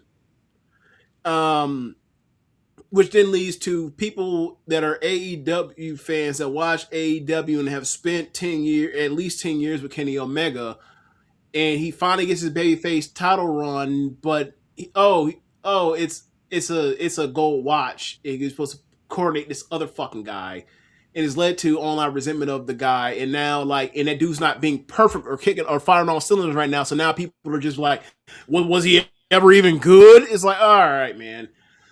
It's been a very, very frustrating month and change watching this, and then to see Kenny Omega miss 2 of the last 4 shows or some shit like that, and Ospreay have another crisis of conscience where at first, before it was doing a Tiger Driver. Can I, am I afraid to use a move to win matches as a professional fighter, for fuck's sake? Now it's, can I fight? Can I do something similar again? Like, can I, pull the trigger in his terms, right? And to have this whole thing be, him failing all this time, and now he's trying to try these new things to try to change himself because he realized he's not good enough, and there's a story in itself of that, but like the change of the story has ultimately left us with a guy that we like generally less now. It's like, okay, so this story failed, but they're going to have probably the match of the year, and then we'll try to revise this. And I'm like, great. So you know what that means, James? So everyone gets to try to recap the story in their own way, rather than us all kind of agreeing to, like shit just like being lit, which it should have been easy. I'll put it like this. This is one of those things where you watch the TV, and the TV is disjointed, it's incoherent, and then they do a video package, and they just get rid of weeks and weeks of shit. And time will go down 4 or 5 years from now, and they'll show this match back on highlights on Twitter or whatever else. People are like, remember that match? That match was fucking awesome. Match of the year, maybe even a match of the decade contender. And then, people will go back and watch the match and be like, this is awesome. And they're watching the trilogy of these 3 Ospreay Omega matches. And they'll be like, this was an incredible trilogy or whatever else. And I'm going to be like, yeah, it's Godfather. Like, the build for the first 2 were incredible and the matches were incredible. And then you go to this and, like, I'm not saying that this is going to be, like, obviously the match is going to be awesome. But it's like going to be one of the things where it's like, number 3 was not as good as 1 and 2. Yeah, and it felt disjointed, disorganized, and like they were like these last 2 guys that got left up to. It was like, I kind of say this company is booked in a very simple way sometimes, and these guys are 2 guys that tend to like get left up to, they'll just save it in the ring. I don't feel like the creative energy was necessarily there with them. And it, for me, like, I thought it, like you said, it started in earnest with those incredible segments, like with the, in the doctor's office between them. And then they lost that earnesty, I think, through the heel turn elements of, Kenny Omega attacking him and then slapping him in the face and basically like imploring you to and saying, I am not a good person. Like, and the thing is, Kenny Omega is such a powerful entity.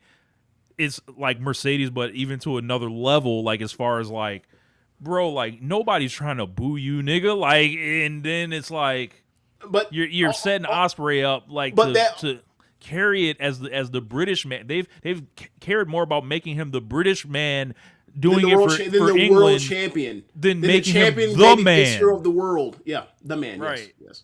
And it's just like I don't feel like I'm ready to run through a wall. Like there's only so much I'm gonna be this way, but like I should be running through a wall for Will Ospreay to like finally win the championship. Like I love Will Ospreay. I don't love him as much as Kenny Omega, but I would have rooted for it to go down better than this. And yeah, go ahead. No, it's just not. It's not enough. It's not enough. Like it's like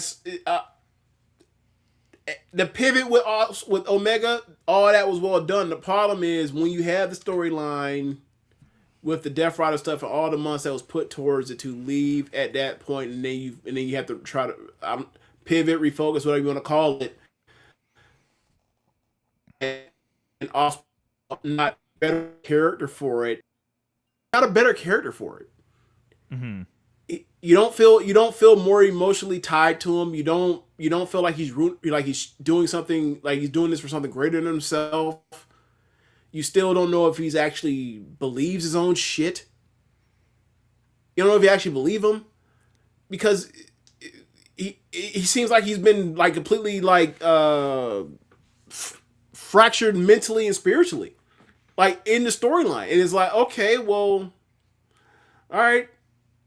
Now, if there's a way they can tell that story of him overcoming all of that all in one night, I'm all for it.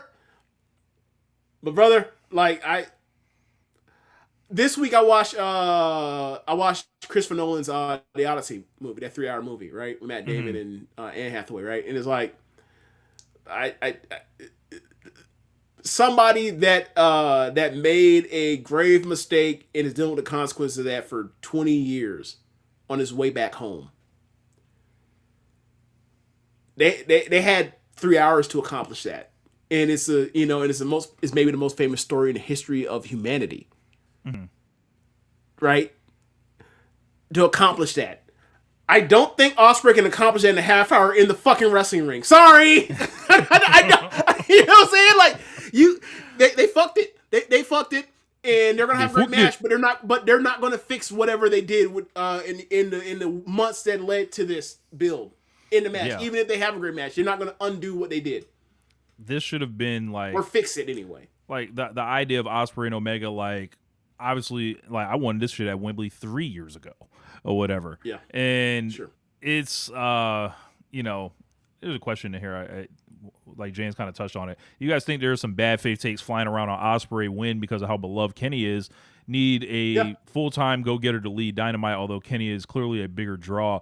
There's always going to be bad part of it. There's always going to be bad faith around Ospreay because of who Ospreay is. Like, he's rubbed several sections of the wrong fan bases, the loud people on the internet the wrong way for a long time. He dared to wrestle for people to have ADHD. That's his biggest sin. He dared to learn how to wrestle to entertain people that have phone addictions. Like that's it. That's his biggest transgression. Like, as far as for most wrestling fans. Yeah, there's other stuff, but that's the biggest one for most wrestling fans.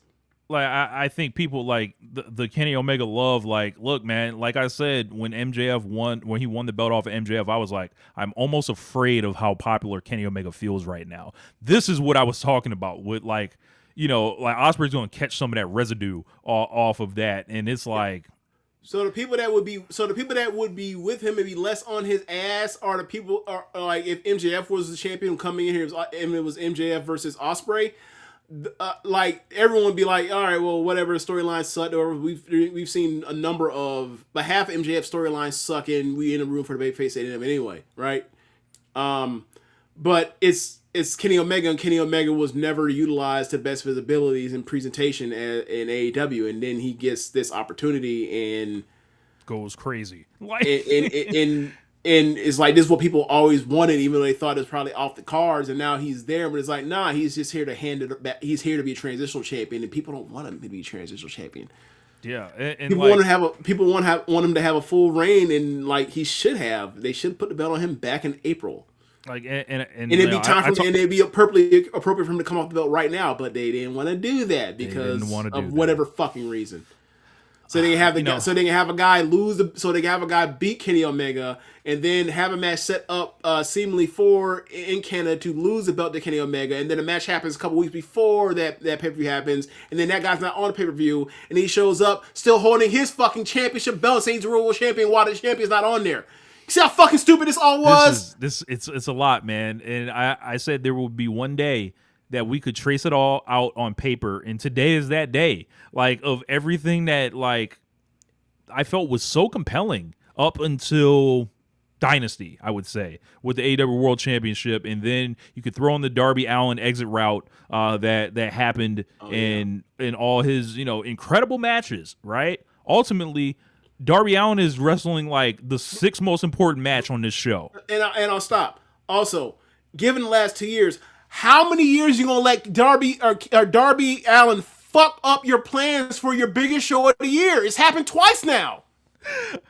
So it goes back to, you know, with Kenny. You know, I was having a conversation with Trish, and you know, I was like, man, shit, Kenny has just won the belt at Wembley, like, because it feels like he's the hotter guy going into this, and I don't say that to look at what once he became champion in Clearwater, Florida, tickets start selling like big time, and it was just like, I don't know, man. Like, all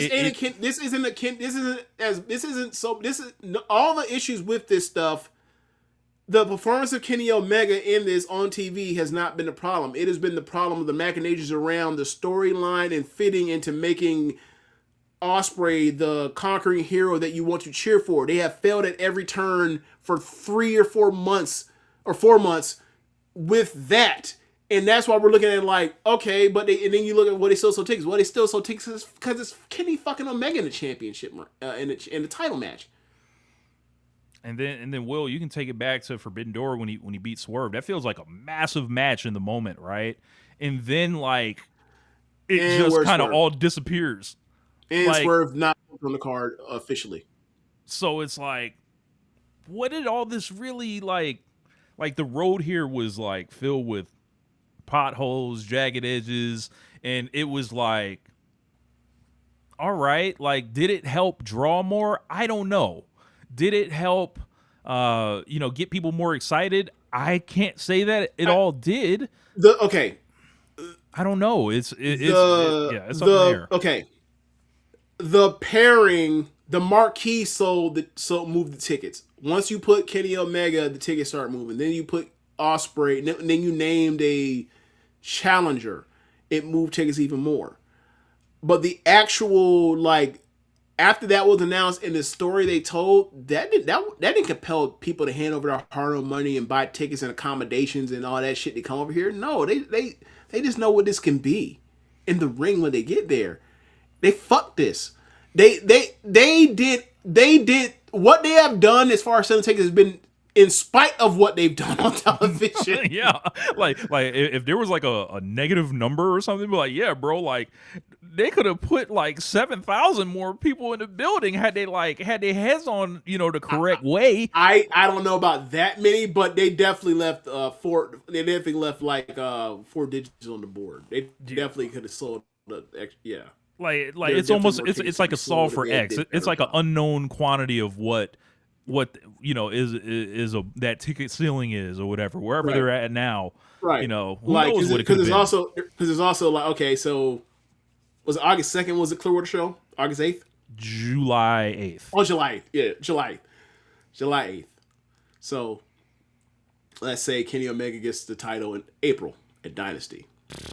More tickets sold right there off that fact. Yeah. Like and you it keep just going, and then it's like, and then no, because it's like, all right, the match set in stone. Because if that's the case, you have Kenny Omega, and then that, and then you have Ospreay win at Double or Nothing. So like what the main event is for like over 2 months. You can probably start the Owen tournament like a little earlier. You could have, maybe. Yeah, like it started. Like, okay, so Double or Nothing is where both of them in the last 2 years, but the difference is that like All In is a month later this year. Yeah. Or a month or 6 weeks later. Yeah. It was July last year, and now it's like it was like July 13th. Right. So I don't know, man. Look, we're gonna get an incredible match. I hope it's a match that has, but it's left something to be desired as far as wishing that like. I wish that I wish I had more to look forward to than I wish I could anticipate it more, because outside of just, it's a great pairing. I wanted a great story to go with this great pairing. Yeah. That's what this deserved. That's what this show, that's what this matchup, that's what like the first 2 matches demanded, and they fell short of it. Yeah. Perhaps let's just go out and have one of the greatest matches we've ever seen. So right, has there been a main event storyline in AEW that you've been more disappointed in as far as the television, the build towards it? I would say the MJF Adam Cole for sure. But but you didn't anticipate. I didn't even think that would be great or anything. So. Yeah, like because like you always be like, okay, something MJF with like versus mammoth Moxley, because you could be like Moxley MJF either time, right? As far as like, that's worse than this, but it's like, but you're not. What was the ceiling? You're not anticipating that matchup in the way you're anticipating this. Like, I think Danielson was a sad sack of shit for most of his build to All In. Dance and Swerve, and then like Swerve was like doing a carry job. I think last year was great. Yeah. But yeah, this one is it feels like they could never make the story match the expectation, I think. And there were so many elements that worked against it, largely to their own doing, that stretch all the way back to never giving Kenny Omega the proper run that I think people wanted out of him beyond the belt collector stuff, which was admittedly kind of gimmicky, and it wasn't the thing that everyone wanted, right? They never seemed to get back around to it, whether it was fate that took Kenny away or their own booking. So besides Jon Moxley, has there been a successful babyface title run in this company? Where someone stays babyface the entire time? Yeah. I guess you could say Darby, because Darby was only like 6 weeks or some shit like that. And really, there's If no that difference. was it even 6 weeks? there's no difference from his world belt runs and his TNT runs. Like, it was just like line a nigga up and go crazy every week. Right, but what I'm saying is that wasn't even 2 months. Right. Like a long-term babyface champion. Like, besides Jon Moxley, have they done it well yet? No, this is a heel champion company. And you would think it would be easy as fuck to have like a big baby face or whatever, but and the ones that are babyface you root for, do you want to see get or whatever else, like they have to wait forever. And then when they get their chance, like the closest thing is Swerve, but even Swerve had to turn at the end. And then, you know, you can debate like on, you know, who, like, I think he had a problem with like getting people to lay down for him. And, you know, he ended up in a position where it was like, damn, he was in that Hunger for More spot. The Hangman title reigns, fuck no. Like we know how those ended. Like, right. You know, MJF turned babyface. What I'm getting at is like they're missing the timing on these things with the babyfaces. Like they don't establish outside of Jon Moxley, have yet to establish like this is an ace run. Yeah.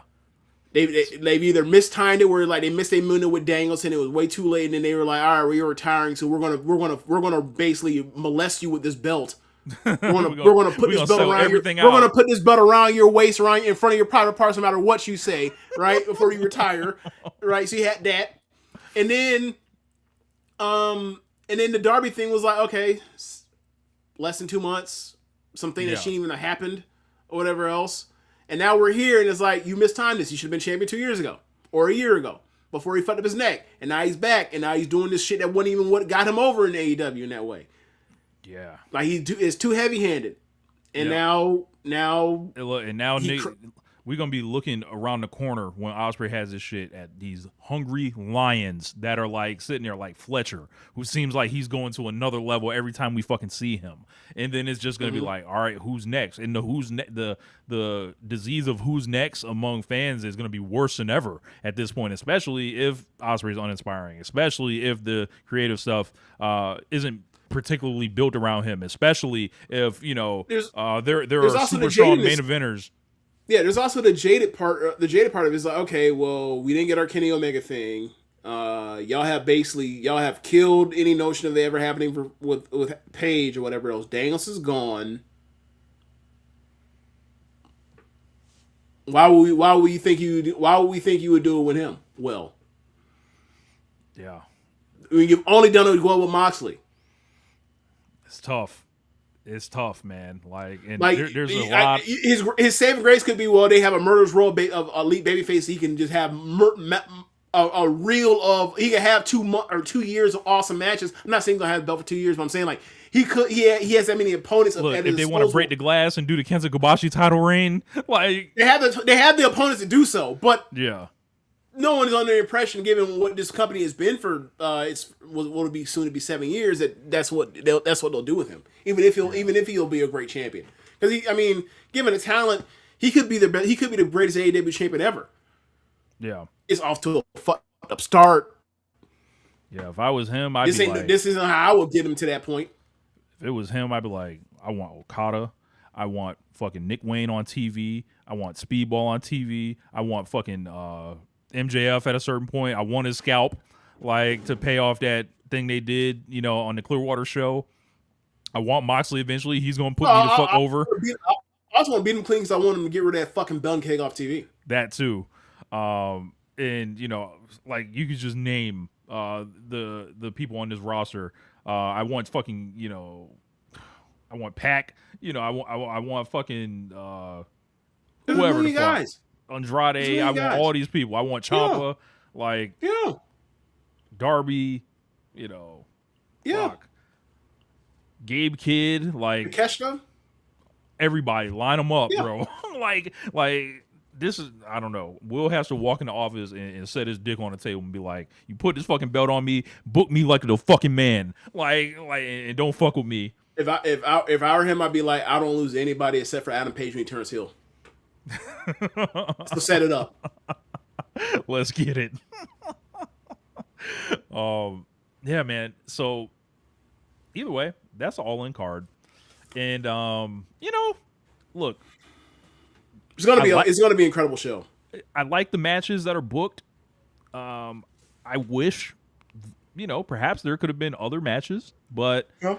we got what we got. I think we are going to get a great show, and I don't think great's far enough. Like it is Okada, Takeshita, Omega. It's Willow. Takeshita, Fletcher, Okada. It is Willow. Is Mercedes. It's Osprey, Omega. It's Young Bucks in Wembley. Like this show. It's gonna be an incredible show. It's gonna be a fringe match of the year contender at worst. I think that's the floor. yeah, man. We'll see how it goes, but that's our preview, man. You have anything else? That's kind of where we are with AEW. Is like, it's gonna be a fringe. Like we think the floor is fringe match, show of the year contender, and then we basically bitched and moaned about like I don't know how long that was. Was that 20 minutes, a half hour about like the main event angle? Because it's been bad. Look, man, it's like I will never come on here and cap. Like this is all stuff that like we have talked to each other for months about. I feel like we know where we were going with all this, and it just feels like they could have done this a lot of different ways that would have made it fulfilling, and I don't think they reached that. And I'm sorry, like, and look, no one wants them to reach it more than me. Like, my favorite wrestler of all time is in the main event. So I want something great to sing his praises about. I can't really jump up. I can just say he had a good individual performance. That's where we're at with it. Right. Yeah. So I don't know, man. Rest in peace, Dolly Parton. Yeah. Y'all on Twitter, like people die, and there are some people that is like, well, there are going to be some stories about them and whatever else, and some shit. There are a few people that are been as famous as Dolly Parton that I can recall dying, and you hear the stories, and the stories are like that overwhelmingly positive. Yeah, I have yet on a place that thrives on negativity. I have yet to hear one anecdotal story about she was a bitch or blah blah blah blah, or she did something that wasn't nice enough. There's a big thing about how we judge women where it's like they were nice, but they weren't the nicest person I ever met. So they it's a nice police or whatever else. Look, man. But her overwhelmingly, I'm hearing stuff where like, are we gonna put her in the sainthood? Is she gonna be Saint Dolly at the end of this shit? Some of the stuff I've heard, like there's some, a good number of things. Some of these things I already knew, right? Like the library stuff I already knew about, but like some other stuff is like, this is nuts. Like this is crazy. But the stories, the negative tweets you see about it is like she wasn't. It was like. One more time, you went robot. Oh, I was saying like people like the things I have seen that have been any bit of negativity about Dolly Parton aren't even stories about her. It is, well, I don't recall her speaking on this particular political issue. Yeah, I'm just like, if that is the lens that we're going to, and also people like mistakenly saying that she was pro-Israel when it's like she didn't put any libraries in Israel. That's you made that up. Like if she did, you could say that, but that's not even a thing. Like you got to be, if you're gonna say that, at least look it up. But it's just one of the things like, wow, like I'm just surprised that I didn't see any stories, but then it's like it turns into we ain't got stories, we got hypothetical shit. Yeah, hypothetical shit. Okay, hell of a lady from everything I kind of came across, and man, up there looking good. Like that was one of we got. One of the things I'll say about her is like there are in this day and age where we have the technical oligarchs, right? Bezos, Elon Musk, Zuckerberg, all that shit. Like we have these super rich people, And everybody that is ridiculously wealthy or whatever else, they all have their level of philanthropy. Like, that's a tax write-off. Like, you get no, you really should get no bonus points for the philanthropy for your charity stuff when you are at a certain amount of wealth. Dolly went above and beyond, and you can make the argument that she was a class traitor, which is one of the bigger compliments you can give someone. Mm-hmm. Like, to give back to those poor kids that she once came from in East Tennessee. That's what we all hope for. Like, when I grew up listening to rap music, whatever else, and you would see these videos. Like, one of my favorite things, I give Drake a lot of shit. One of my favorite things with Drake, I think me and you both talked about it. That God's Plan video when he gave that family that money. Yeah, that shit touched my heart. And that was something that was the kind of shit Dolly did for kids. So yeah, she will be missed dearly. It ain't even about just the music. The music is another conversation. And the music slaps. Like, yes, that's what I'm saying. Like, it's one of those things where it's like, there are people like Dolly Parton. Like, look, is living. I'm not as tapped in with Dolly Parton outside of the stuff you all know, but like, it made me think of like, hey man, when Stevie go, I probably won't do this show that week. But because it's like those kind of people, humanitarians, it's different. It's different. Yeah. So she'll be dearly missed. I got to make the trip over to Dolly World. I had planned to go at a certain point, and eventually I'm gonna make it happen. So.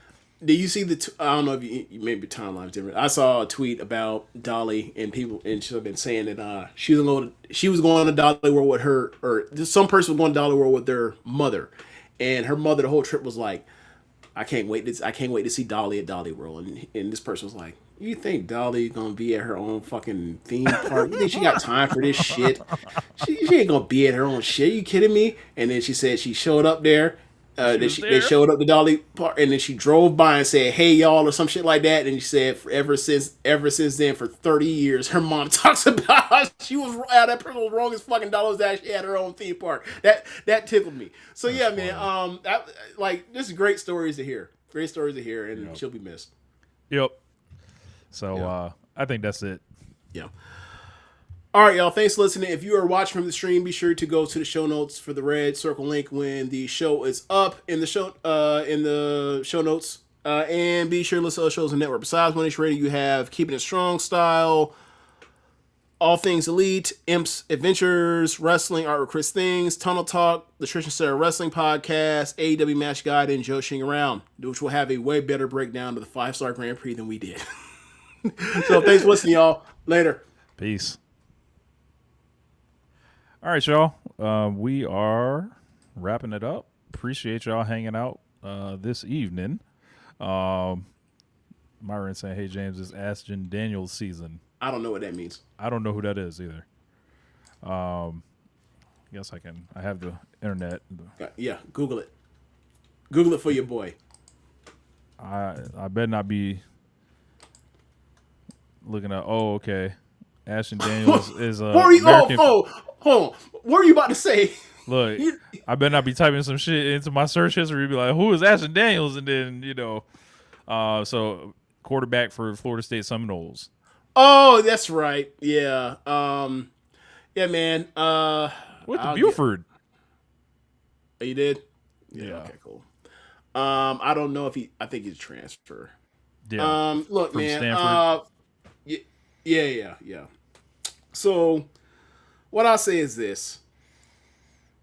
I'm going to watch until I told the same thing to Floyd. Floyd would ask me a couple, maybe like last week or 2 weeks ago. I think I told you, Rich. It's like Floyd was like, because Noel Cass isn't doing any, isn't going to be covering Florida State like that much this year because Bud's sick of it. Like, what are you following? I told Floyd, like, man, I ain't following nothing, and I'm gonna watch until I get fed up with this because it's not gonna be a good year. They should have fired him after the Stanford game last year. They didn't fire him. And I think it's 7-17. That's So abysmal. man. And they can't fire him because they can't afford to fire him yet. So they gotta wait for that buyout to go down. So we gotta suffer through this for another year at least. So we'll see where this goes. But yeah, man, it sucks. It sucks. And Miami was just in the national championship game. It really fucking sucks. Yeah, there is that. And Florida's probably in Florida, like they hired a really good coach. So Dog, I played with Florida on they're still college football 27, bro. They got some niggas on that team. Oh yeah, they got some offensive guys. Yeah. Their last coach wasn't a bad recruiter. Napier was not a bad recruiter. He just wasn't the offensive mind he thought he was. And then he said, when they told him, hey man, you have too much on your plate. You need to give a play call. And he's like, no, I don't think I want. They say, okay, cool, you can go, you can leave, because it's Florida, and Florida, wasn't a woman's school, so they have generational money in a way that Florida State doesn't, so they can fire their coach. Mm-hmm. And also their coach never win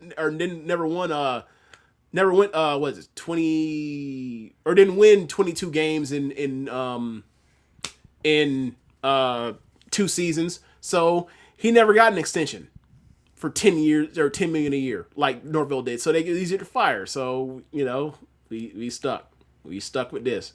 We stuck with a lame duck coach with a contract they can't buy out, and all the boosters didn't put money into NIL because they realized they need to fire him. They ain't gonna give him no help, so it's just a shitty bad roster.